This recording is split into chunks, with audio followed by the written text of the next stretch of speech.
I've lost my ability to speak English apparently, so if throughout this entire video I am like fumbling over my words, if you don't know what's happening, I'm rewriting the MCU post-Endgame because I did not like what they were doing, and I think that it was a little bit all over the place. The management is not so great. Some of the writing I definitely did not like. And I know that you can actually do one more phase to close. You can do one more phase to close it off, and I kind of just want to prove it to myself, if not to anybody else. So far, we've done Loki season 1 and we've done Black Widow. Now we are really actually stepping into present time timeline. Now, why am I rewriting Miss Marvel? So Miss Marvel was done as a TV show by the Marvel execs, and my necklace is really fucking annoying, by the way. And I think that this is one of the things that really, really pissed me off about new Marvel, is they have so many TV shows on top of movies, and they're all supposed to connect to each other, and I think still that it is extremely disrespectful to introduce a new superhero in a TV show that nobody is going to watch. It's like they wanted her to fail.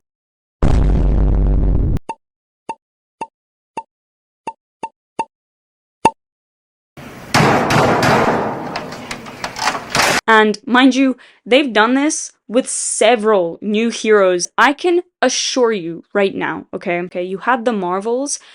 If people didn't watch WandaVision and they didn't watch Miss Marvel, the TV show, and they just went into the Marvels, they'd have no fucking clue what's going on.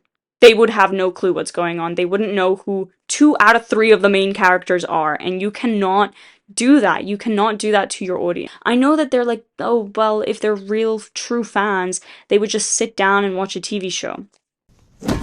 I think that in the comic book area, it is kind of disrespectful if you're going to try and have this character part of a larger thing to introduce them into a TV show, because it feels like a little whisper of, hey, by the way, Miss Marvel exists, and then you just plop her into the like greater story, and people who haven't watched the TV shows, who are not going to put in the effort to watch the TV shows, don't know who this is.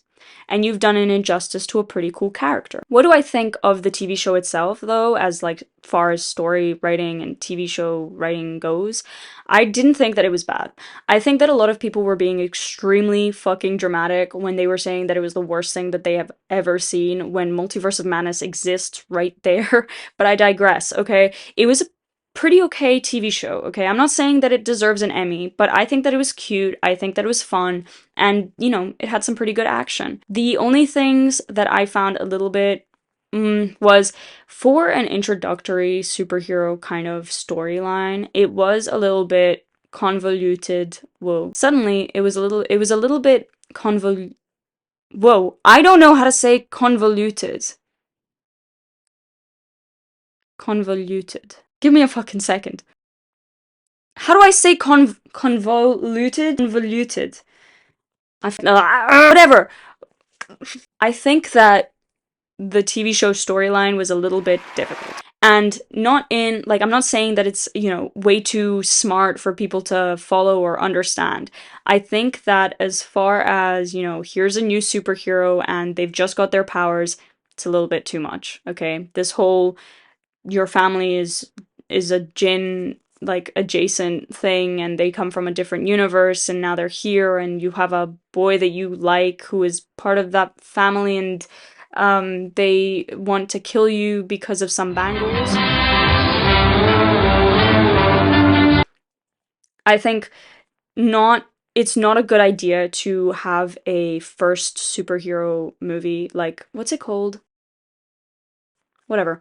I don't think that it's a very good idea to have something complicated or something over the top as an introductory, okay? I think it's much better to kind of stick to basics and kind of keep it local when it comes to heroes, supervillains, etc. I'm saying that, but I took Miss Marvel out of New Jersey for a majority of this film. And that's another thing that you guys might not like about this. If you know anything about Miss Marvel, she is, her stories take place in New Jersey. Okay, she's Pakistani American, and a lot of her stories and her, like, fighting and things happen in New Jersey, and she becomes this, like, New Jersey kind of icon, right? I fear I may have changed that, but I also fear that the MCU already changed her so much. They did this bangle thing when she's supposed to be a mutant, and I don't understand why they did that. That's another thing that I did not fully like about the TV show after I read a little bit of the comics, was why did they change the fact that she's fully just a mutant? The bangles were only there because they wanted to connect her to Shang-Chi with the 7 rings and Eternals, who created the rings, right? They wanted to connect them. I can see that, but they forgot to connect them. Yeah, so I did take Kamala out of New Jersey, but that was purely a personal thing. And maybe you can hate me for it. You can totally hate me for it. I took her out of America.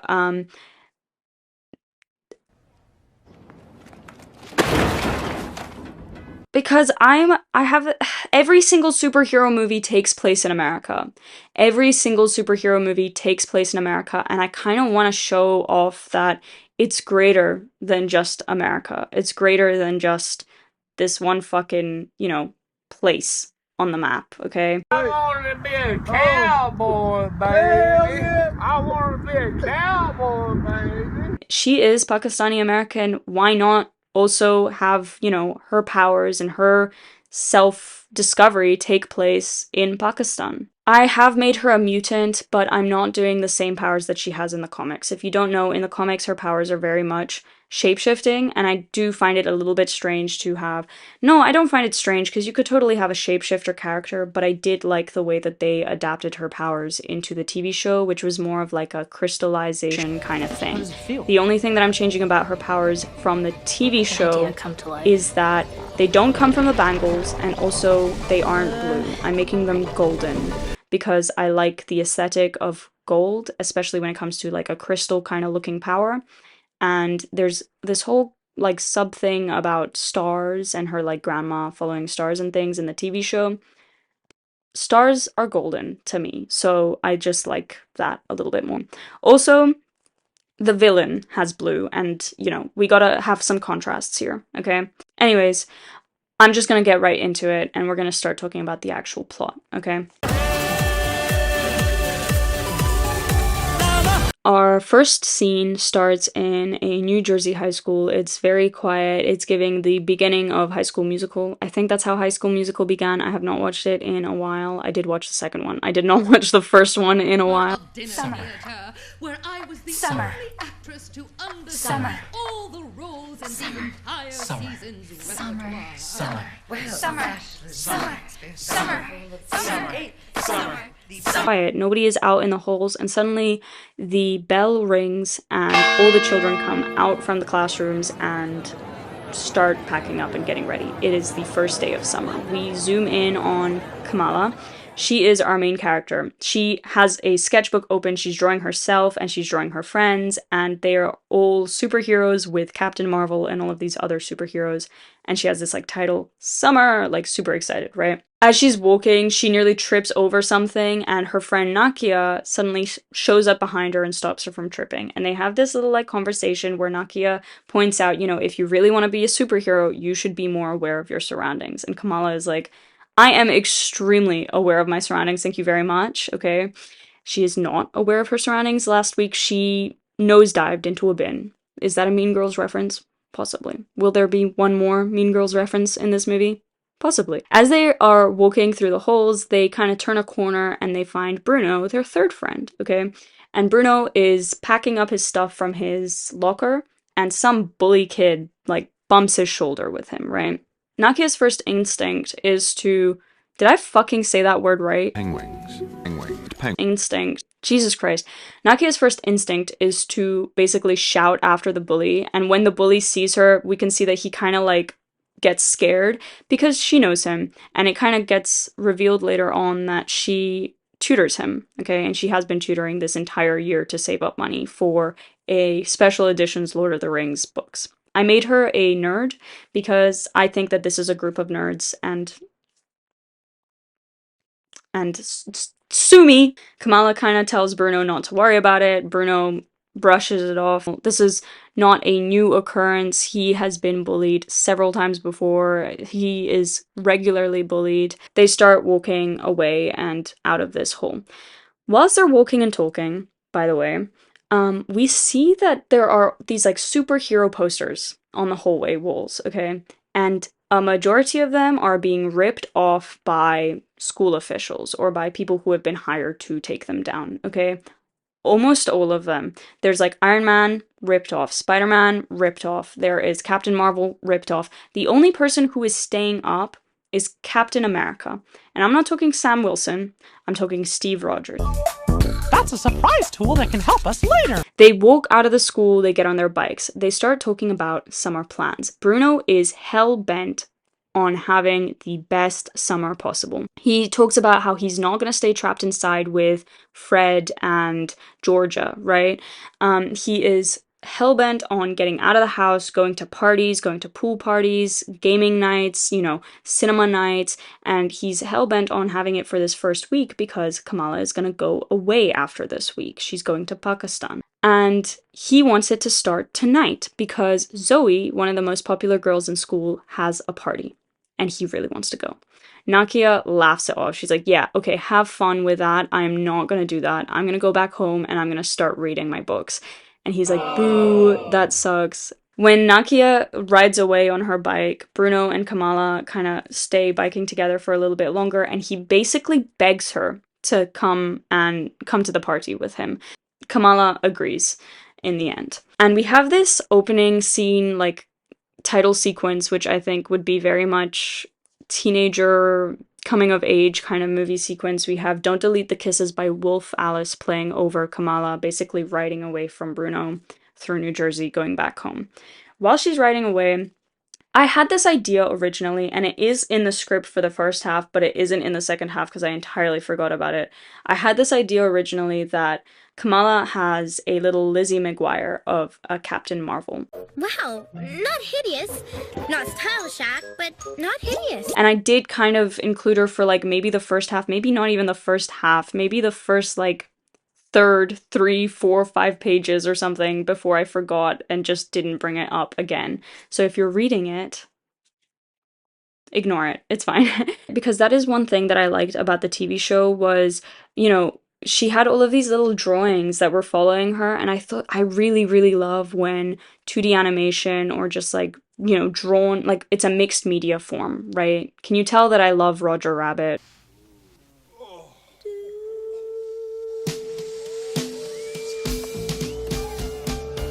While she's biking through New Jersey going back home, we see that there are like billboards of like ads with superheroes that are being painted over, and then she comes across a protest, and it is an anti-hero protest, and there's quite a few people there, and they are clashing with pro-superheroes. And she just rolls her eyes and she goes another way. She finally makes it home. We meet her mom, we meet her brother, we meet her father. Her father is watching the news. There's quite a lot talking about like superheroes and how there's a lot of tension in specifically New Jersey about this anti-hero like talk, and the government is kind of also having talks with the wizards, with the Sanctum Sanctorum in New York about, land. You've been lying to everyone, Charlie.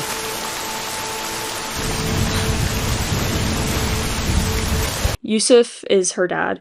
Yusuf is just always interested in the news. Amir is her brother. Amir is packing in the middle of the living room and he's fucking panicked. He doesn't know if he has everything. He is freaking out because they're going to Pakistan for his wedding. And he's nervous about it, but in a good way. But he's also a very anxious person. That's just who I've made him in this script. As Kamala is going up the stairs, her mom, Muniba, she is there and she's like, how was your day, Kamala? And Kamala's like, it was great. And her mom is like, am I going to get any calls about you talking about superheroes today? And we get like a very quick flashback to Kamala very passionately defending Spider-Man, saying, so what if he's a teenager? So what if he doesn't pay rent? Which one of you can stop a crane from destroying half of downtown? Yes, so what if he's the devil, Rick? At least the devil has a job. At least he's active in the community. Then it cuts back and she's like, nope, I did not talk about superheroes. And she runs upstairs. We see that her room is covered in posters.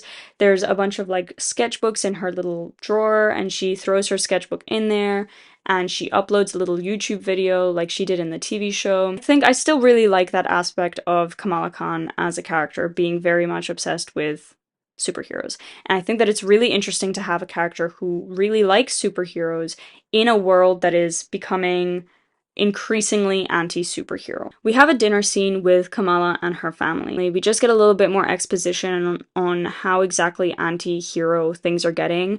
Kamala's mom kind of talks about the fact that she had to take a 40-minute detour because of protests, and also on top of that, today or the other day, one of her colleagues got pulled into the office and they had like a half an hour talk with their boss because she offhandedly mentioned capes, right? So we're kind of getting an idea. Things are getting a little bit weird and a little bit tense. And this is why I wanted to start with Miss Marvel, is because the world in the MCU is changing, right? The idea of what the world was when our superheroes were there before Endgame is like, it's entirely different now. And it's really great for us to be introduced into something with a hero that is also being introduced to this new world. After dinner, Kamala wakes up at like midnight, like uncovers herself. She has these party clothes on, which is just like normal, cool clothes. She climbs out of her window, climbs down a tree, trips on her way to the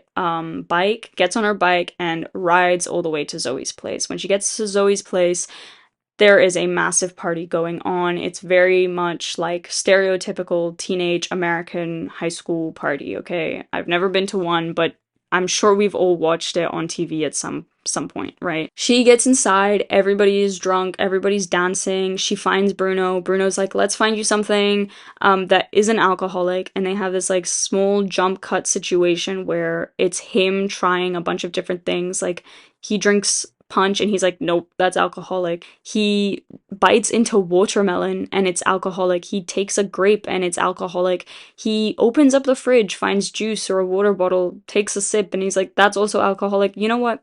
Let's just not drink anything. Like, it's fine. And they get to start dancing. They're having fun for a little bit and they're dancing until suddenly Kamala trips again and she falls backwards into Zoe, the host of this party, the very popular mean girl, okay? And Zoe trips, falls backwards onto a table, and the punch spills all over her. Zoe gets fuming. She is fuming. Zoe gets very, very angry. She starts shouting at them once she realizes who they are. She calls Kamala Indian. Kamala is not Indian. She's from Pakistan. And then she also calls Bruno like a foster kid nerd, right? And she kicks them out. Bruno and Kamala get on their bikes and they run away, absolutely pissing themselves laughing at the fact that they just got yelled at Zoe's party. Kamala and Bruno basically ride to this abandoned factory and they sit there and they begin talking and kind of Bruno makes fun of Zoe because Zoe says something about like the complexities of society when it comes to like who is allowed to come to her party. And he's like, what is this, a Jane Austen novel?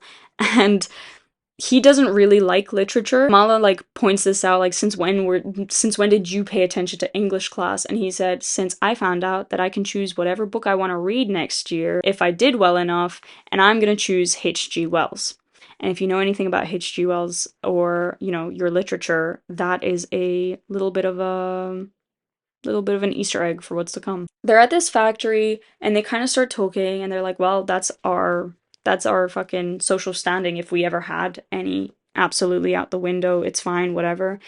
And we cut to the inside of this abandoned factory and find out it's actually not that abandoned. There are government officials, there is military, and they are working on some kind of a chemical compound that is supposed to subdue powers from wizards, right? That's kind of the information that we get from this situation. And they are trying to create it into a liquid form so that they can, you know, pass it off as a vaccination for like a flu or something. And then that means that everybody gets the vaccination, even wizards, whatever, if you're a citizen, and that means nobody will have powers, right? By the way, I am pro-vaccine. Do not take that as me being anti-vax, okay? Go get your vaccinations. We cut back and forward between Kamala and Bruno, you know, kind of talking outside and what's going on inside. Kamala and Bruno start talking about summer and the plans, and Bruno is upset that he's being left at this like foster home that he obviously does not like with these foster parents, and that Kamala is leaving him. And she comes up with this grand idea. Well, what if you come to Pakistan with me? Like, what if you come to Karachi with us?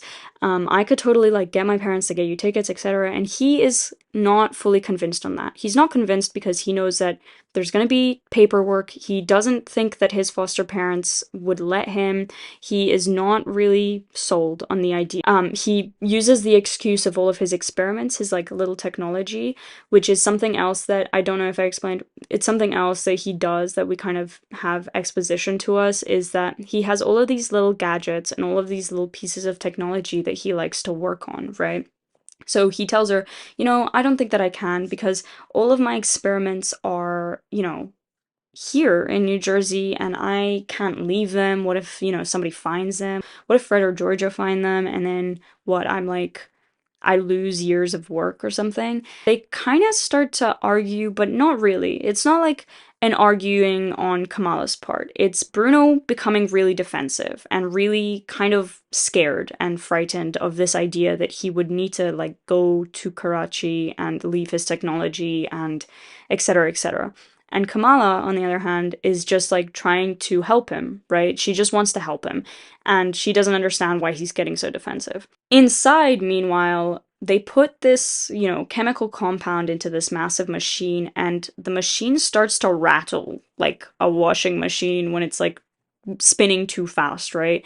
And it's obvious that something is going wrong. And before you know it, the entire machine explodes, and this like blue mist, fucking blue green tarragon mist, explodes into the room, and it explodes out of the factory, and it goes into the sky, and it hits Kamala and Bruno almost directly because of how close they are to the factory.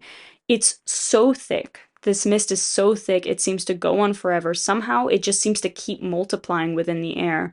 And they're coughing and choking on this mist, and they can't see, and they're like fumbling for their bikes and basically telling each other they need to get the fuck out of there because what is happening? They do end up getting out of there, both of them.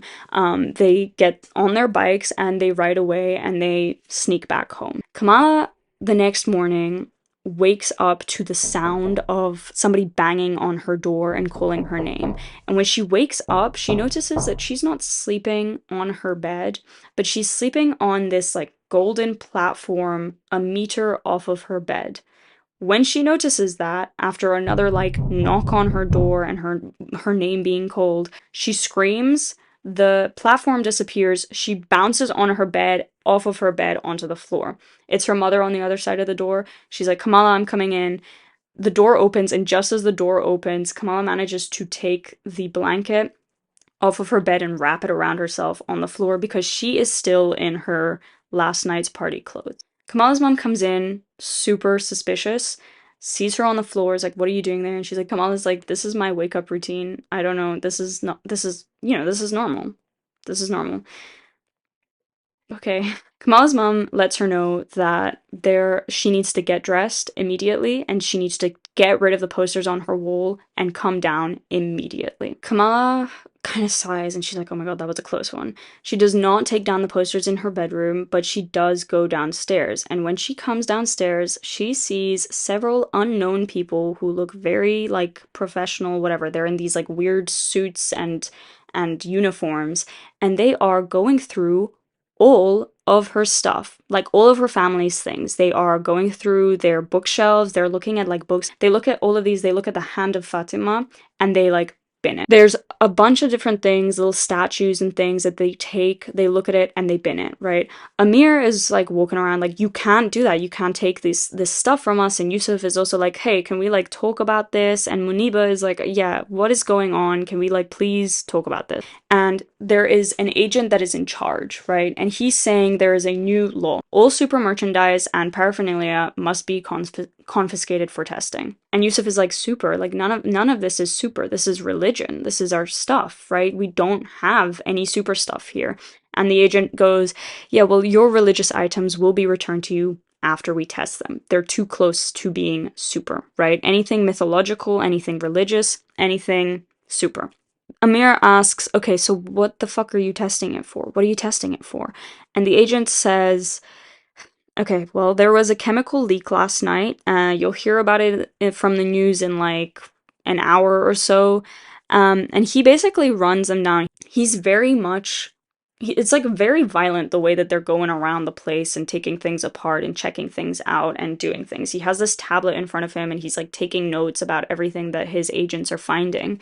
And he's asking them how many rooms are there, and they're like, you don't need to be so, like, let's just like take this slow. And he's like, this is just protocol, ma'am. Like, I'm just here to work, right? I'm just following orders. Men on those ships, they're just following orders. I've been at the mercy of men just following orders. Never again.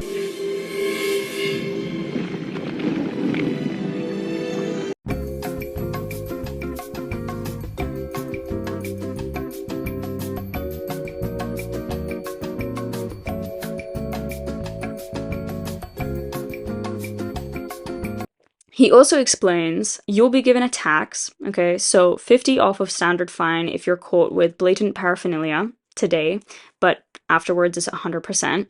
Religious texts, items, and others will be taxed from midday to day as well. You'll have to set up an account and declare all beliefs, needed items, and schedules. Your amount of tax will be calculated through there. Then another agent will visit in a week when completed for a quick run-through of what happens next. Muniba is like, we're not going to be here in a week. And he's like, oh, okay, where will you be then? And she explains that they're going to Pakistan for a month. So the agent says, okay, well then when you've completed everything, which you still need to do, everything that I've just told you to do, the agent will set up an online meeting. Okay, it's not ideal, but it will do. By the way, like whilst he's talking and stuff, there are agents going upstairs, checking all of the rooms. You can hear the clutter, the clanging, you know, things being taken down, and they come down with these massive, like, filled bags, right? And they leave. It's very quick, it's very fucking like, here's the information, here's what's happening, and then they're out. We cut to Kamala standing in her bedroom, and it is stripped bare. There are no more posters up in her bedroom. There's no paraphernalia, there's nothing, okay? She opens her desk where her sketchbooks are. They've taken all of her sketchbooks. She is pissed, she's angry, she feels like crying. This is horrible. This is just a blatant, like, misuse of power. They've taken everything. And then she, like, stares at her hands, right? Because she knows that surely she wasn't seeing things this morning. Like, what was that, right? She remembers something weird happened this morning. What the fuck was that? We cut to a park where Nakia, Bruno, and Kamala are all sitting on, like, these swings, and they all seem to be in kind of like a depressed silence, right? Nakia tells them that they took everything from her house, right? They even took her Lord of the Rings copies, and she is so upset about it because she spent months saving up for those special editions.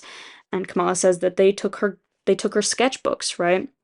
And Bruno is also angry because we can defer that they probably took quite a few of his gadgets if they found any in the house. And he gets a little bit determined and he gets a bit angry and he's like, we can't let them get away with this. Like, this isn't right, right? Nakia is of the belief that there's really nothing that they can do, right? Those agents had guns in their jackets and they were not taking no for an answer. This is government, right? This is not just some bullies that came in and bullied them and then left. She is of the belief that there's nothing that they can do. And Bruno is like, okay, but I have this. And he holds up this like little gadget that looks like it should be like a bracelet or something, right? And it also looks incomplete. There's like wires hanging out all over it, you know, it's a little bit jagged and things, and they're like, what is that? And he says, this is a time machine. The appropriate question is, where in the hell are they? You see, Einstein has just become the world's first time traveler. Okay, well, it's not exactly a time machine yet, but like it will be a time machine soon. And Kamala's like, I'm sorry, I'm lost. Kamala is not sure where this is going. How would a time machine even help with this situation? And he's saying, well, you know, we could go back in time. We could hide our stuff, like, way better, right? We could go back in time, hide our stuff, know that they're coming, and then they won't take anything, right? That's a great idea. I'm with that. We could dig a hole in the garden or something. Nakia laughs at this idea. She's like, okay, right, I've watched enough, like, Back to the Future to know that this does not work out in the end, so I'm not, like, I don't doubt your skills or your ability to make a time machine, but, you know, some things also just aren't possible. And Bruno is like, well, of course they're possible. You know, Tony Stark. And Nakia basically lets us know that those are rumors. I don't like, there's this thing that the MCU did, which was, I think, lazy.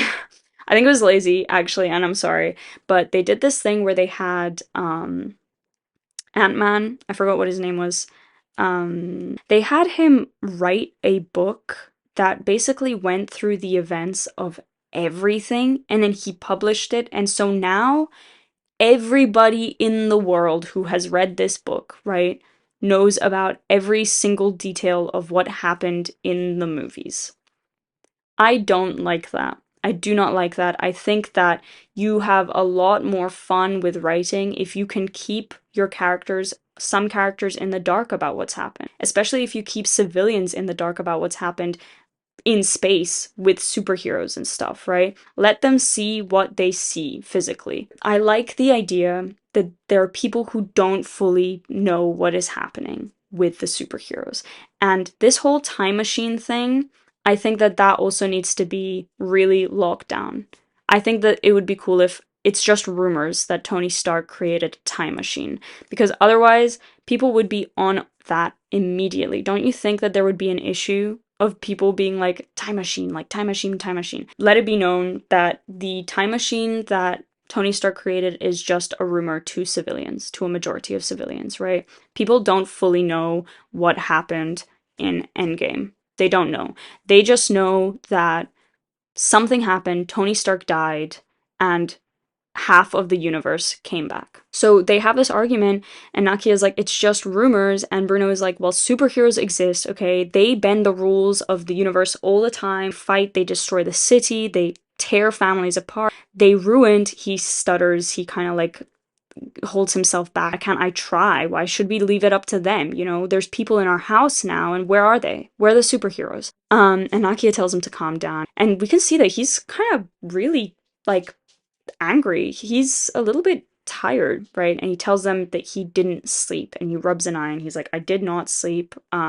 I'm calm. Nakia is resigned, right? She's like, we can't do anything. Maybe we can vote differently next time. I don't know. And she decides, okay, I'm gonna leave now because I need to go pick up my sister from practice or something. Kamala and Bruno are left alone, and Kamala's like been staring at her hands this entire time, like really kind of silent and not sure what's going on, but she is upset because if she is becoming a superhero now with the way that the government is cracking down on superheroes, that's just her luck. She's been dreaming of this for forever, but now with the way that everything is working around her, she is not so sure anymore, right? She's kind of like talking to him about her fears that perhaps the government knows that they were there and maybe that's why they targeted them. And Bruno's like, no, they targeted everybody, right? All of the houses on my street were raided, basically.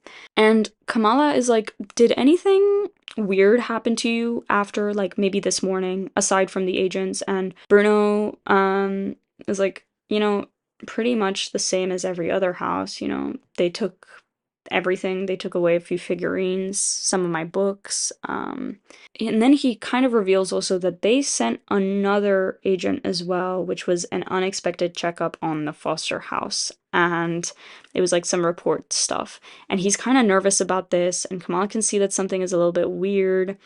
And he reveals they're thinking of moving him again to another foster house because the way that this foster house was being run was deemed less than satisfactory. Basically, what this conversation leads to is Kamala doesn't tell him that she thinks she has powers, but she finds out that Bruno is moving foster family again, or he's going like back into the system to go back out again, right? Things are kind of getting complicated on his end, and he might be moving again, which is like another half an hour ride for him, on top of the half an hour that he already has. Anyways, we cut to the airport. The whole family, Muniba, Amir, Yusuf, and Kamala, they are all at this airport. They are lugging their bags. Well, first, it's like a little bit of like a fast scene, right? So they lug their bags into the car. They drive to the airport. They get out. They're like running to their gate and stuff. They get to security and they get stopped at security, all of them, right? And they get pulled into an office. And they're sitting there super nervous because what the fuck is up? Like, why have they been pulled into this? They have a little joke where they're like, I say joke, but they're like, you know, Yusuf is like, please, like, we're gonna be late for our flights. We really haven't done anything wrong. And the TSA agent looks at their boarding flights and they're like, you're 3 hours early. Like, you have time and you're not in trouble. Okay. She basically tells them that they need to fill out this form. It's called the NJ form of MTN requirement abroad. Okay. Muniba is like, you know, I have citizenship for Pakistan, and we all do, and like that's why we didn't fill out an e-visa, right? And the TSA agent shakes her head, and she's like, no, no, no, it's an MTN requirement, right? She says, I'm sure that you had an agent explain to you on the 21st that, you know, extra security measures are taken by the government when it pertains to religious or super items. And that's that, right, for abroad situations, because they want to keep an eye on everybody who is a citizen of New Jersey and what they're doing, right? She says, we'll ask for your address over there, your number, we'll ask for your bank card details too, just to ping up any purchases that you might think about bringing back that have been banned here in America. This will also help your personal religious handler, the state provides you, to get in contact. So they'll send a letter to your abroad address for time confirmation before giving you a call through ping. And they're like, ping, and then it's like, it's a new Zoom, right? Anyways, they managed to get to Pakistan fine. After their little thing with the TSA agent, we basically see that Kamala kind of freaks out a little bit more because she's really scared about the fact that she might have powers, and she hasn't checked since that morning. So she just keeps looking at her hands, being a little bit freaked out. Like, what if I do have powers? What if I do have powers, then what am I going to do, especially with this American government? If I'm not even safe from their eyes in Pakistan, like, what am I going to do? And then they get to their big house, and Kamala kind of goes to her bedroom, and we see this very magical bedroom, okay? There are drawings, there are paintings everywhere. There's like these fake stars that have been cut out of paper that are hanging everywhere. Beautiful carpet that is like got this like mythological story that's happening on it. It's a beautiful bedroom, right? And we get a little bit more like expositional shots of the house itself, and we see that there's a lot of like religious items, a lot of like mythological paintings and things, and like little statues and stuff. It's a very nice house, right? And it's definitely like, if the American government saw it, they would empty it out entirely, right? We meet Kamala's grandma. This is what I want to say. I don't think that my stories always have that much action in it, and this one might not have as much action as you would expect a superhero story to have, but I kind of just wanted to have something a little bit down to earth. I mean, they do have an action sequence, and it's not exactly like, oh, there's an outright, you'll know who the villain is. You'll figure out who the villain is. Anyways, it's just a little bit different. I was worried that maybe there's not enough action. There's quite a lot of talking in this one. There's quite a lot of like down low worrying about being a superhero instead of being a superhero, but yeah.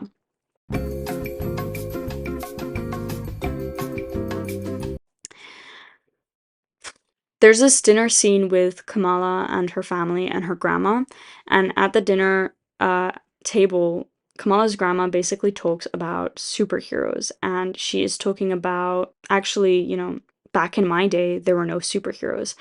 She talks about how there were actually just myths. She says, you know, her mom was a myth. And we see that Kamala's mom is kind of tense when this is brought up, because she doesn't believe it, and she doesn't like, because she's heard this story like millions of times, and she doesn't like it. She's kind of tense about it, right? But Kamala gets really excited about this idea that her great-grandmother was a superhero, potentially. And also, like, oh, maybe this makes sense as to why I have powers now, right? Kamala asks, how exactly was your mom a myth? And her grandma says, because she saved me through starlight, right, when I was a kid. And Muniba is like, okay, no, that's enough now. We don't need to talk about this. You don't need to fill her head with like superhero stuff, okay? And her grandma is like, no, I'm gonna continue talking about this, right? She says, you know, Kamala, I'll tell you this. We only had magic bearers when I was a kid. You know, every country had one for thousands of years.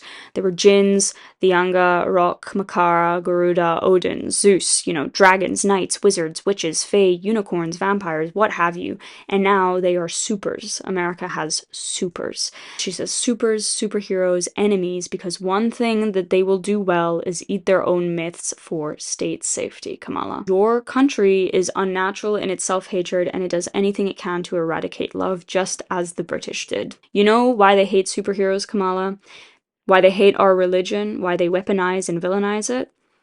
Because it is a reminder of what they lack. No body that controls a country truly has any power. They are jealous of it, Kamala. They are scared of it. And Kamala wakes up in the middle of the night that night, and she looks at her hand and imagines it glowing, or imagines it like expanding, and finds out, yeah, she definitely has powers. And when suddenly she hears whispering outside her hallway, and she stands up carefully and she goes to listen to it. And it's her grandma and it's her mom, and they are quietly arguing in the hallway about the fact that her mom is really unhappy that her grandma, right, that Kamala's grandma, is filling her head with all of this myth stuff and superhero stuff. She's talking about how it's dangerous, right? She's saying, you're not thinking about the fact that we need to go back to America, and it's dangerous to be talking about this stuff. She's already really into superheroes, right? Her grandma is like, what, is she supposed to live in perpetual fear? And she's like, no, but you know how reckless Kamala can be. Kamala's mom is just extremely protective and doesn't want her daughter to get in trouble in a country that is, you know, trying to get her in trouble. We kind of move along. Yusuf is on the phone with somebody. He's trying to get Bruno a ticket to come to Pakistan, and he's trying to fill out like a bunch of stuff to try and get Bruno here. Kamala gets on a phone call with Bruno and they talk, and we kind of get this idea that Bruno is tired as fuck, right? So like Kamala gets onto a phone call, the screen splits, and we see Bruno on one side and Kamala on the other side. Kamala is super energetic, but Bruno looks exhausted. Like, there are eye bags under his eyes.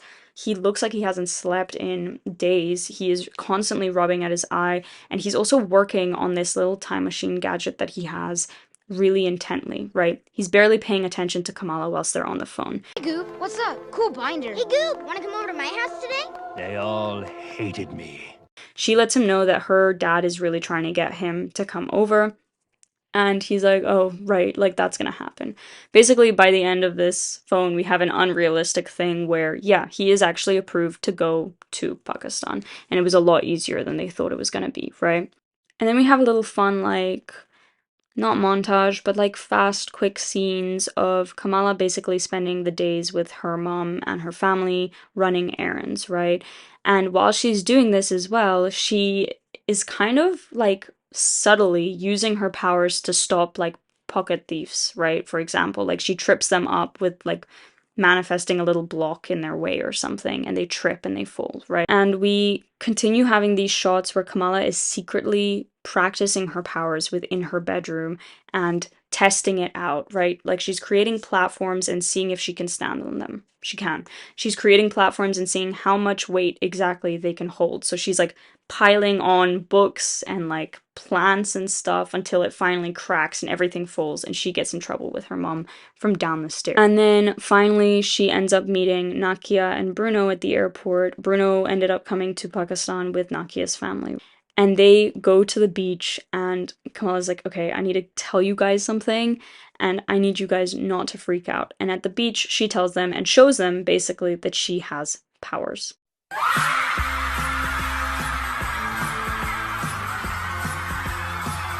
Nakia and Bruno kind of freak out. They're like, what the fuck? What? Of course you managed to find a way to get powers. What is going on? And Kamala is like, I need to be a superhero. And Kamala says that she wants them to help her. They have this argument. Kamala basically strings them into helping her become a superhero. Bruno brings up the pretty good fact that actually, you know, you can't be a hero without a villain. And Kamala is like, I don't need a villain. I can just chase after like pickpockets and things. Bruno says, when you stop a pickpocket in a crazy costume, you're not a hero, you're just a good Samaritan in a crazy costume, okay? You need a villain in order to be a superhero. And Nakia, like, agrees as well.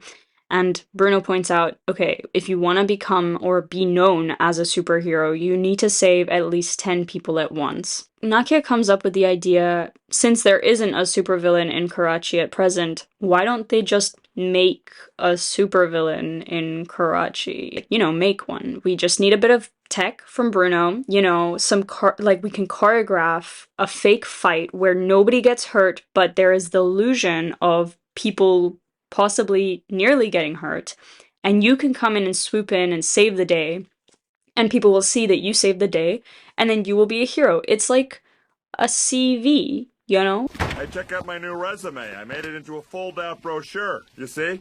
All my special skills, even my top 10 favorite movies. Yeah, but Bruno is like agreeing with Nakia. He's like, you know what, this is pretty good because this will get you noticed and you don't need to actually put yourself in any real danger. And once you save 10 people, then you can just focus on pickpockets and stuff. But people will know that you have the ability to save people from a massive, like, issue. So Kamal's like, okay, fine.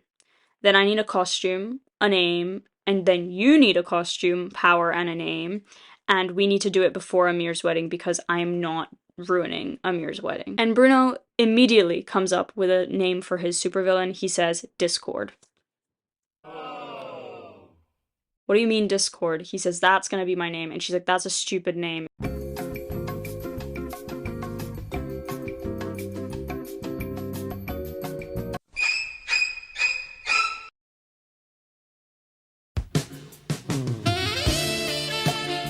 Because if I have a stupid name, it makes it easier for people to hate me. Discord versus, and they kind of leave it hanging. And we cut to this montage. And if you, I've realized how many montages I really like montages, and you could call me lazy for really liking my montages, but I don't necessarily care. I'm so sorry. I don't care anymore. I do like the montages. If I were to do this as a proper montage, I might animate it. We'll see what future me decides. Waiting for April's man.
And then finally the montage ends and we get to Hill Park in Karachi and it's daytime. Kamala, as Miss Marvel, is standing on a building overlooking the park. This is like an amusement park kind of thing that I found, and there's like these Ferris wheels and little rides and things.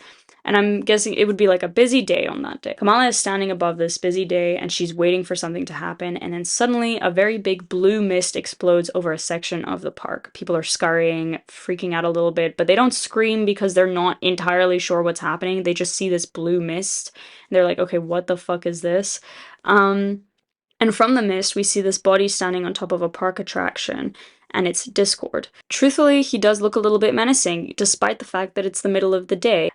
Miss Marvel skips across the sky on her, like, boards, right? I don't know what to call them, and I didn't know how to explain it when I was writing this, so we're just gonna, like, deal with it, okay?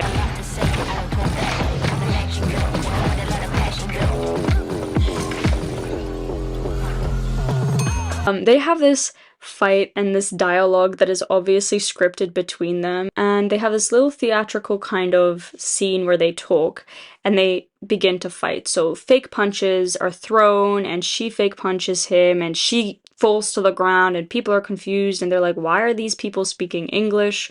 Why are they calling each other silly names? Miss Marvel? Like Captain Marvel? You know, what is this?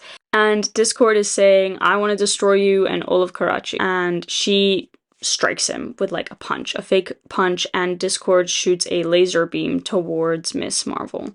And this fight goes on for a little bit, and what happens is when Miss Marvel tries to grab Discord again, he dodges once, he dodges twice, but he trips one time by accident, and the wrist watch that was on him, like this little bracelet that was on him that he's been working on secretly and not so secretly, presses a button, and suddenly the area around them, like the reality around them, glitches into a forest, like this tropical forest, as if they've gone back in time at this park to a time before it even existed, before anything was even there. Now it's just forest, thick, thick forest. Miss Marvel's looking around like, what is going on? And then it disappears. And they're back in the amusement park within a moment. Like, it's really, really quick, okay? She's really confused. And she asks him, like, what was that? And he's like, don't worry about it. Nothing, Miss Marvel. And he continues this fake fight. And finally, this fake fight ends with, of course, Discord being thrown away. And he lands safely behind a bush and, like, takes off his helmet and looks at the bracelet and realizes, fuck. It works, and Miss Marvel is deemed a hero. Back at home on the TV, they're talking about Miss Marvel, and there's like a new report. They're talking about how many people she saved. They're talking about the fact that like today, we haven't seen any of Discord since when she beat him, and that's like pretty good. I guess he's too scared to come back out of his fight, out of his Dude, let's kill the horse. What? I'm so tired, Finn! Out of his hiding place. They're like pretty happy with the work that she's done because Karachi is safe another day. You know, the public is pretty happy with Miss Marvel because today she stopped 2 buses from crashing into each other. The next day it's supposed to be Amir's wedding, so Amir is kind of anxious on his phone. It's kind of late. Muniba is like, okay, everybody, let's go to bed. Come on, we gotta go to bed, right? They all go away. They're gonna go to sleep. But as Kamala leaves and Bruno is about to follow her, Muniba stops Bruno very gently and is like, are you sleeping okay? Because as we're like going through this story, if we were directing it, right? Because I'm gonna talk about it as if we're actually directing it. The character of Bruno is going to be looking more and more disheveled and more tired and unhappy and tense. Like the eye bags are going to be there. He's going to be getting paler and a little bit more irritable, as if he's not been sleeping well at all. So Muniba asks him, she's like, are you sleeping okay? And he's very defensive. He's like, yeah, no, I'm fine. Thanks, Mrs. Khan. And then Yusuf, who's also sitting in the living room and who is reading the news or watching the news, stands up and he's like, you know, I think I have some of those sleeping gummies that help me when I can't get to sleep. And he passes him this jar. And I like this scene. It's really small. It's really small. It's really short, but it's just showing that like, they think of him as more than just a friend, right? This is family, okay? Bruno is family. They've known him for 7 years since he came to New Jersey, right? And so Bruno takes the sleeping pills, the sleeping gummies, and he goes upstairs and thanks them. When Bruno gets back up to the room, he doesn't even think about taking the sleeping gummies, though. He just puts them to the side, and then he goes to his bed, and then he pulls out a few more gadgets, and he starts working on the Discord suit. Even though Kamala kind of looks at him weirdly because she doesn't think that he's going to use it again, he's still working on it. Like, he seems to be, you know, kind of interested in updating it. And Kamala's like, are you not going to take any of the sleeping gummies? And he says he doesn't want it, and they kind of get into a little bit more of like a... She tells him that he's not really acting like himself. I mean, he's not really sleeping well, and he wants to help her. What? Those questions were impossible. Address? Date of birth? Who has that stuff memorized? I didn't know what to put for gender. And Bruno, kind of snaps, but not really. She tells him not to stay up too late. She turns off the lights. They go to sleep. When Kamala wakes up in the morning and like turns off her alarm, she turns around and finds that Bruno is sitting in the corner of the room staring down at the helmet of Discord. And he's just staring in silence, right? He's not even moving. He seems to be awake, but like out of it entirely. She calls his name and he doesn't really respond. She asks him how long he's been awake, and it's like 7 a.m. She calls him again, and finally he snaps out of it. And she asks him if he slept, and he just brushes it away like, yep, I slept, it's fine. And he leaves the room. We cut to Amir's wedding, okay? There's a lot of fun. The bride and groom both declare that they do, and like the crowd, you know, 3 times, I think it's 3 times, Allahu Akbar, and then, you know, celebration ensues. And they have this, like, the venue is beautiful. I would have done it, like, if I was planning a wedding. If I was planning this wedding, I would have done it in Mohata Palace. I don't know actually if you can. I probably should have checked, but I didn't check, because I remember checking another museum and you could do, but you know, any place can be a wedding venue. Some fucking people have really showed that off, haven't they? Jesus Christ. This palace is like an old palace that a man made for his wife, the Mohata family, and I think that they still live in it.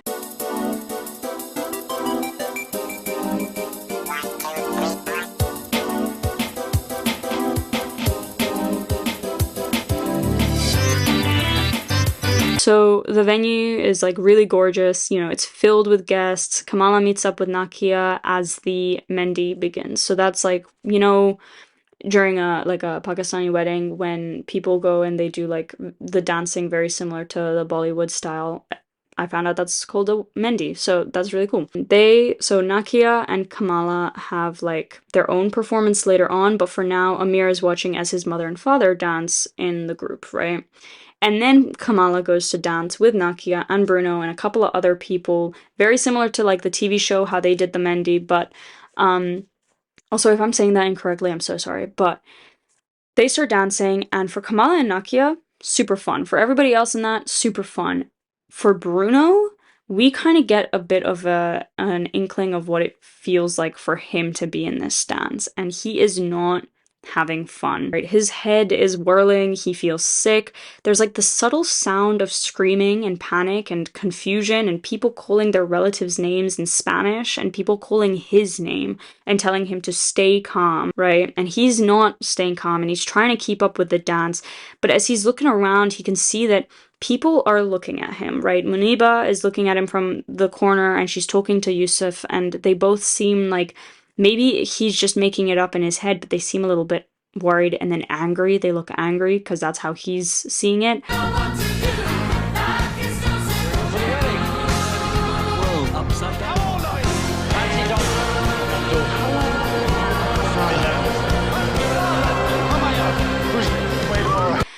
But he also doesn't want to make anything go bad because he's aware, hyper aware, that this is Amir's wedding. He cannot ruin it. So he continues to try and dance, right? he notices that it's not just Muniba and Yusuf that are looking at him. Everybody's looking at him. Now Kamala's looking at him, and Kamala's looking at him like she's angry, and Nakia's looking at him like she's angry. And all of these strangers are looking at him, and his head is whirling, and it's getting a little bit louder and a little bit overwhelming until finally the dance ends. Like he manages to finish the dance, and as soon as it ends, he leaves. Like he gets the fuck out of there. He needs to go. Kamala notices that he's not acting okay, or he doesn't seem okay, and she immediately makes a beeline for him, and she calls him as he's trying to leave this room. And he gets to like the threshold before he can go into like a hallway, and he stops in his track when she calls his name. And again, she asks him, "Are you okay?" He says that he's entirely fine. He swears he's fine, but it's obvious that he's not fine. And what happens is, Kamala kind of hesitates, and he's like, "What? What do you want from me?" He really starts to snap. Like he's changed, right, quite a bit, and he gets angry at her after she says, "I want to make sure that you're okay." And he's like, "Yeah, why exactly do you want to make sure that I'm okay?" And she calls him her friend, and he says, "Oh, I'm your friend, am I? But you still want to be the thing that took away my parents from me." And this is like really a shock to Kamala, because he's never spoken to her like this, and he very barely ever talks about his parents. And this is an argument. She realizes this is an argument. He's really angry at her, and she can't fully grasp why, because up until now things have seemed okay. Muniba from like the corner of the room also notices that Bruno is beginning to snap at Kamala, and Amir and his fiance are okay right now. They're like dancing in the crowd, and still people are having fun, but Yusuf and Muniba are like, okay, we should maybe get involved. I don't know. Muniba is like slowly making her way over, right? And this like argument kind of like boils up a little bit more, because Bruno is saying, like, nothing is wrong with me, but of course you would think that something is wrong with me, just like everybody thinks that something is wrong with me. And finally, Bruno just like turns around when Muniba like finally makes her way there, because he doesn't want to have to talk with her. Kamala can't let him go away, because this is super weird, so she goes after him in this hallway. She tries to stop him, and she keeps calling his name, and like on Bruno's side, we keep hearing somebody else calling his name, like telling him that he needs to hide, or that he needs to be careful, or that it's going to be okay. It's his mother, and Bruno suddenly stumbles in the hallway, like a pang of a headache hitting him, and he grabs onto the wall, and he is having a hard time keeping his balance, or standing at all, or walking at all. And Kamala comes to help him. What happens is he hits a button on his wrist again by accident when it hits his like knee or something, or it hits the wall or something, and the glitch happens again, and the entire hallway where it was empty suddenly changes into like 1930s. Okay, now there's people walking by them in 1930s attire, and it doesn't just happen in the hallway, it also happens in the main hall, like where the venue, the Mendy was taking place. There's this massive glitch, the furniture changes, there's a bunch of different people walking around, and like the people who are already there as well, they notice like, what the fuck was that? And then it disappears. But the people in the 1930s like barely even notice. They don't notice these people, like these modern people. They kind of seem like a hologram. It's really, really strange. Bruno says, he mumbles like that he needs to do something, and then he takes another step forward and another step forward. Muniba is following Kamala, who's following Bruno, and she's asking what is happening, like what's wrong. And then right as the glitching kind of happens again and stops, Bruno faints and he hits the floor. I never seem to be able to make these videos without having just a little bit of problems, but it's fine, guys. My determination is, I'm stubborn, okay? I'm stubborn. The last, like, half an hour of this video that I was just spent talking doesn't exist.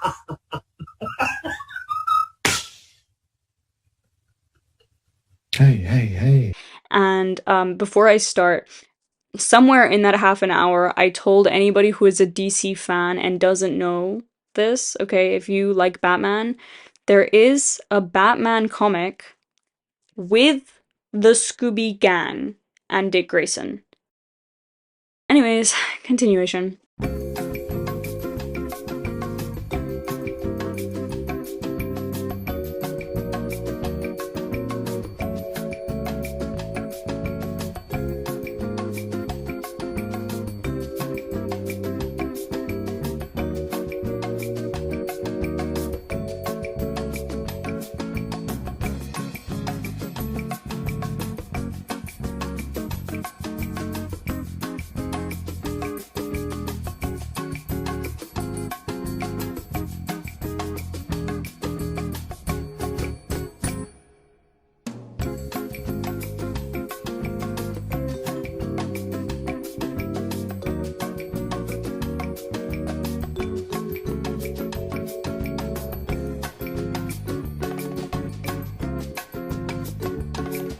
Basically, moments later, Muniba is driving through the streets of Pakistan, of Karachi. She's trying to find Bruno. She's on the phone with Yusuf. Yusuf is in the house. He's waiting to see if Bruno is going to show up. And she's telling him, if he does show up, tell me if he shows up, immediately call me up. And Yusuf is like, of course. And she's driving, and Nakia and Kamala are in the back of the car, and they're looking out the window, and they're trying to see if Bruno is there. Okay? But before Yusuf even hangs up, he hears a sound coming from upstairs in one of the bedrooms, right? He goes up, finds in Kamala's bedroom, there is the silhouette of Discord putting on a helmet, and Discord turns around. Yusuf puts two and two together. He asks Bruno, and a blue mist explodes, and Yusuf stumbles back a little bit, coughing at this blue mist that's been exploded. And when the mist dissipates, he sees that Discord, or Bruno, has disappeared. He tells Muniba, I think that Bruno was here and he's just disappeared, but he was dressed up. Kamala and Nakia kind of exchange glances, and they're like, okay, we need to do something. Kamala kind of makes it known. She's like, I could do this a lot faster with my powers. I could find him a lot faster from a higher vantage point. So Nakia pretends that she sees Bruno by the side of the road, and Muniba, like, fully just, she quickly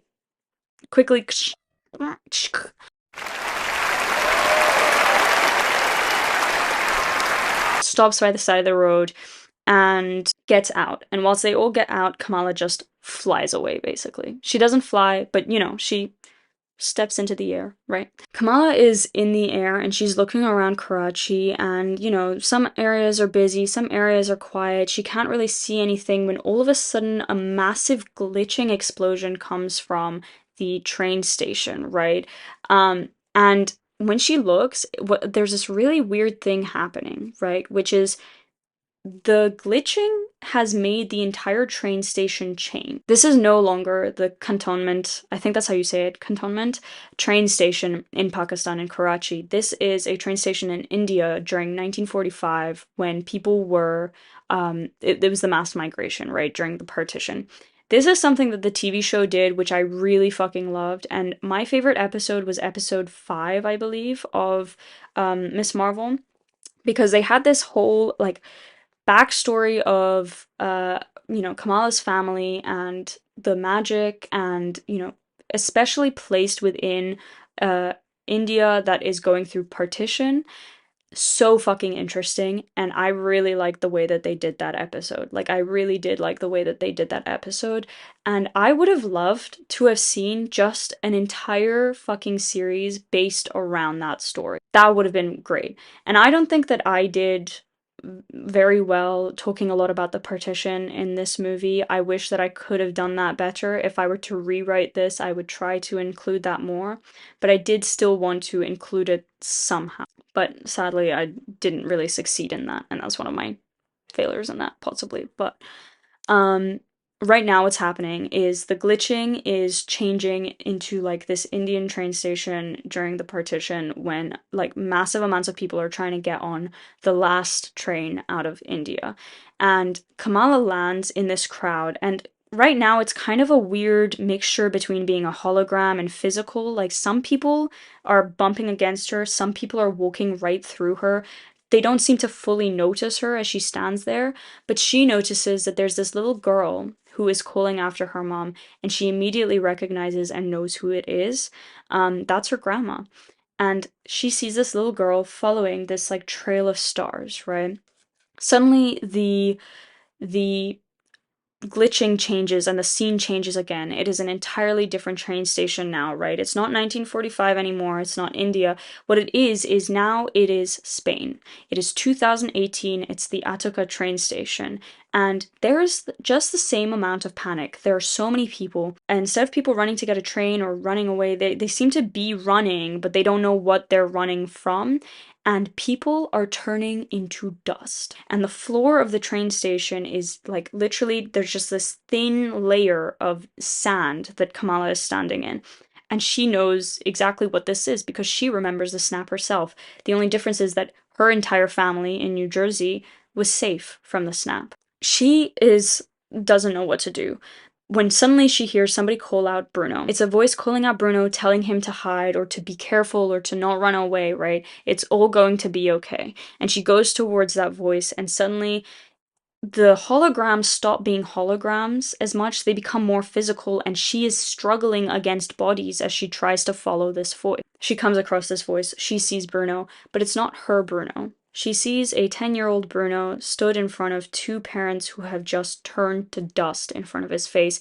And now this tiny little Bruno, I know he's like 10 years old, right? So he's not tiny, but this kid Bruno, he's still a kid, and that's still fucking traumatizing. This Bruno is being bumped into by strangers. He is being moved around in the sea of panic as he stares at this pile of dust. And across from her and across from the scene on the other side, Discord watches this scene happen. And he says, "They took them from me." Kamala is like, "Okay, they're alive, Bruno. We can help you find them, okay? We know that they came back 4 years ago." Discord says 7 years. Discord says the system isn't looking, okay? It isn't going to help them. It isn't going to help me or James or Helly or Mike or Tyra, right? These are all kids that were with him in the foster system. Those superheroes you worship created an entire reality we had to live with, and they think that they could just fix it? Hell, I thought that I could as well, for a bit there, fix it. But I realize now going back in time isn't going to change anything. Kamala feels a little bit of relief. She's like, "Yeah, okay, yeah, we're on the same page. It's not going to change anything, Bruno. You can come back with us. We can figure out why you aren't sleeping, okay? We can help you. We can find your parents. We will put in all the effort to find your parents." And he says, "No. I don't want to find my parents. I've made my peace with it," which isn't really him speaking. But he says, "I can't change the past. But if I ensure a future without heroes, ergo a future without villains, maybe I'll save a family or two along the way." And before Kamala even really has the chance to react to what he said or understand what he said, Discord jumps forward and lands a hard punch on her face.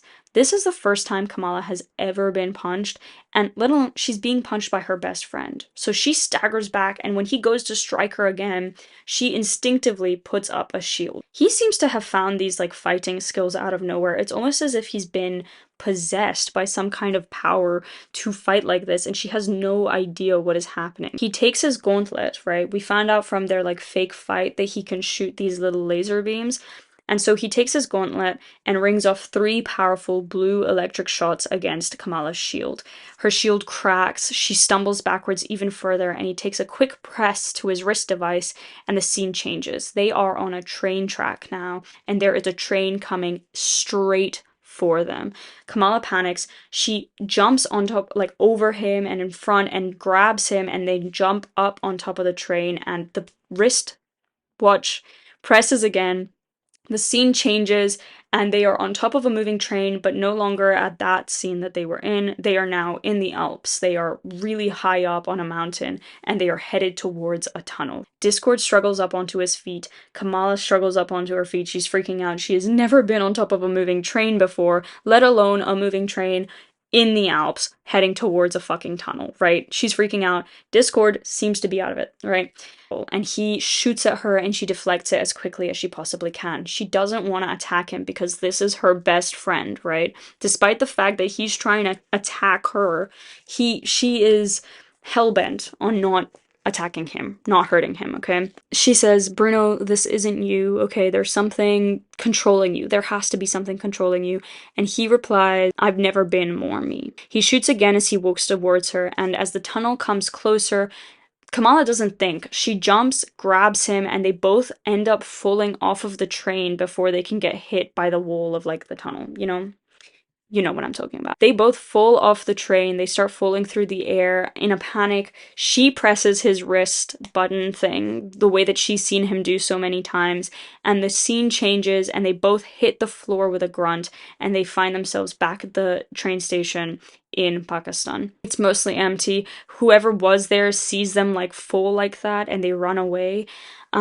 Kamala stands up. She has the wind knocked out of her, and when she sees Discord stand up, she sees that some of his helmet has been cracked, actually, in this fall, and he seems to also have been, like, taken a really hard hit.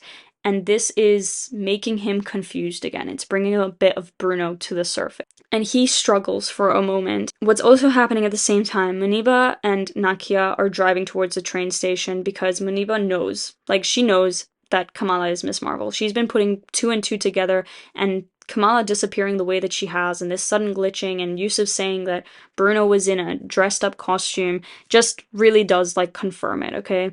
So she goes to the train station to find Kamala herself with Nakia. And at the same time, Yusuf has gotten into the car as well, and behind him is Amir and Amir's fiance, because I really want to stress that this is like a family. They're all gonna be there for Kamala, and they're gonna be there for Bruno, even if they have no idea what's going on. We get back to Kamala, and Kamala is standing in front of Bruno. The scene changes again. They're at a beach, right? And people are turning to dust at the beach, which is terrifying because it's one thing for people to turn to dust on cement. You can gather up the dust, you can know that that's your person. To turn to dust at a beach where their sand just mingles with the rest of the sand and they disappear. Terrifying. They're at a beach, people are turning to dust, people are panicking, and Kamala stands there looking at Bruno, and she takes off her mask, and she says, "I'm your friend. I would never become someone who wants to hurt you. We can do good. You can do good, Bruno." And Bruno is kind of fighting, and he goes back to Discord, and he's like, "Heroes beget heroes," and he points her out as an example, beget villain. And he says, "If I don't end supers, supers will end us." That is kind of a direct reference to H.G. Wells, except not really. H.G. Wells says, if we don't end wars, wars will end us. I think that it would be something that's stuck in Bruno's head and then just manipulated itself to what he needed. So that's what he says. Kamala tells him that getting rid of heroes won't get rid of villains, right? They're everywhere. They exist all of the time. She says, they are in everything you do. You will find a villain. If you get rid of the good, you're just letting the bad win. And Discord shakes his head, and he's seriously like against it. And the scene changes again to Beijing, China, and people are turning to dust all around. And Muniba and Nakia finally find them as they're like running through this corner, and they find them there, and they are kind of shocked, but they're watching what's happening in front of them, and they stay back watching this. Kamala tells him that we need heroes, she says, but it doesn't mean that if we have heroes that suffering won't exist. It doesn't mean that tragedy will disappear. Discord raises his gauntlet. He's ready to shoot at her, but she is not going to put up a shield this time. She's already put down her mask. She is herself for Bruno. She is not going to defend herself. She says, heroes are everywhere. They're my mom, they're my dad, they're Nakia, my nanny, and she calls him her hero. She says, you're my hero, Bruno. You're my friend. Bruno struggles. Yusuf and Amir and his fiance also find them here, and they also stay back and watch this. And as Bruno is struggling, it's like his head is ringing tighter. He tries to shoot her, but there's like another part of him that is fighting against it. And she tells him, I want my friend back. Bruno takes a massive breath in, and a sob escapes him, and he drops his hand, and the scene around them comes back to Pakistan, the present. It's an empty train station except for the family. Bruno drops to his knees. Kamala goes straight to him and hugs him. He tells her that he's tired, and she tells him that they're all there. And what it ends up is Nakia immediately runs to them and embraces them in a hug, and the rest of the family does as well in their own time, come to them and hug them. And I don't care if you think that that's cheesy or if you think that it's cringe, it's familial love. Thank you for watching. We cut to New Jersey. It's 1 month later. Bruno is coming down the Khan family stairs, and he has a backpack on one of his shoulders, and Kamala is right behind him. We get kind of the idea that possibly Bruno has been taken into their care, right? Either adopted or into foster with them. Yusuf is in the living room watching the news, of course. It says further crackdowns on mutant outbreaks, and next up, in New Asgard. Is it legitimate? Kamala and Bruno are going towards the door, and Muniba stops Kamala and Bruno, and she tells them basically to be safe, please keep in touch, message me every single day, keep me updated, let me know what's going on. They promise, she kisses them both goodbye, and they go outside, meet Nakia, get on their bikes, go to the bus station, get on a bus that's going to New York. Okay. We might have a reality issue here because I need somebody from America. Buses? American buses? Hello? It is an hour and a half from New Jersey to New York if you drive. I searched up bus from New Jersey to New York. I got a bunch of sites of like the buses that are in New York stations or New Jersey stations, but when I press onto them, they didn't tell me what times or if there was a bus and how long the bus was. And so I went onto Google Maps, you know, when you go into Google Maps and you like say that you want to go somewhere and then you ask for the bus route and then it tells you, yeah, you can get onto like this bus. No, no buses. No buses. So I may have just made it up that you can get a bus from New Jersey to New York. I gave up looking after that, but they managed to get to New York. When they get off the bus, Kamala puts on her mask and looks at her friends, very determined, and the camera zooms out and they start walking towards the Sanctum Sanctorium. And that's the end. Of course, we have 2 end credits scenes. On the news, there's conversation of the mutant outbreak, but also there is further conversations of wizards and their global legitimacy, right? It's talking about how there is a tension in global politics when it comes to wizards and their place on Earth. A man is sitting in a dark room and watches from a chair. On the carpet in front of him, there is another man who has lost the use of his legs. He seems in pain.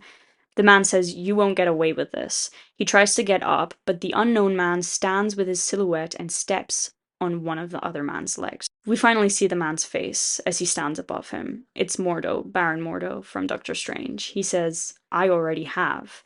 He clicks his finger, the TV turns off, the dark engulfs us. Too many sorcerers.